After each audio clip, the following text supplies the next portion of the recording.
ಮಧುರ ಅಗ್ರಿಟೆಕ್ಕಿಗೆ ಸ್ವಾಗತ.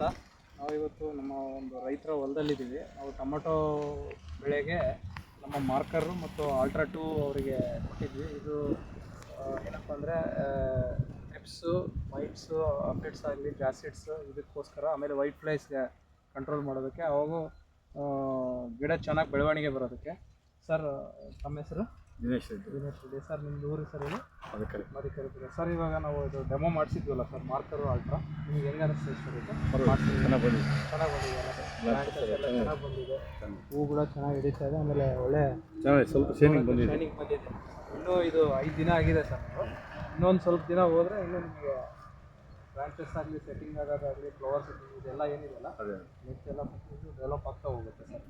ಆಮೇಲೆ ನಿಮಗೆ ನಮ್ಮ ಔಷಧಿ ಏನು ನೀವು ಹೊಡೆದಿರಲ್ಲ, ನಿಮಗೆ 15-20 ದಿನ ರೆಸಿಡಿಯಲ್ ಎಫೆಕ್ಟ್ ಇರುತ್ತೆ, ಕಂಟ್ರೋಲ್ ಕೊಡುತ್ತೆ. ಹಂಗೆ ಬೆಳವಣಿಗೆಯಲ್ಲೂ ಕೂಡ ಡಿಫ್ರೆನ್ಸ್ ಆಗ್ತಾ ಹೋಗುತ್ತೆ. ಹೀಗೆ ಇದರಲ್ಲಿ ಮತ್ತೆ ಹಿಂಗೆ ನಾವು ಎವ್ರಿ ಸ್ಪೇಸ್ ಬರ್ತಾ ಇರುತ್ತೆ ನಿಮಗೆ. ಈವನ್ ಈ ಮೊಸಾಕ್ ವೈರಸ್ ಏನು ಬರುತ್ತಲ್ಲ, ಅದಕ್ಕೂ ಕೂಡ ನಿಮಗೆ ಕಂಟ್ರೋಲ್ ಆಗುತ್ತೆ. ಯಾಕಂದರೆ ಟ್ರಿಪ್ಸಲ್ಲಿದೆ, ಒಂದು ಗಿಡಕ್ಕಿದೆ, ಇನ್ನೊಂದು ಗಿಡಕ್ಕೆ ಸ್ಪ್ರೆಡ್ ಆಗೋದ್ರಲ್ಲಿದೆ, ಇದಾಗುತ್ತೆ. ಅದನ್ನು ಕಂಟ್ರೋಲ್. ನೀವು ಏನೇ ಸಜೆಷನ್ಸ್ ಬೇಕಾದ್ರೆ ಇಲ್ಲ ಸರ್, ಚೆನ್ನಾಗಿದೆ. Thank you.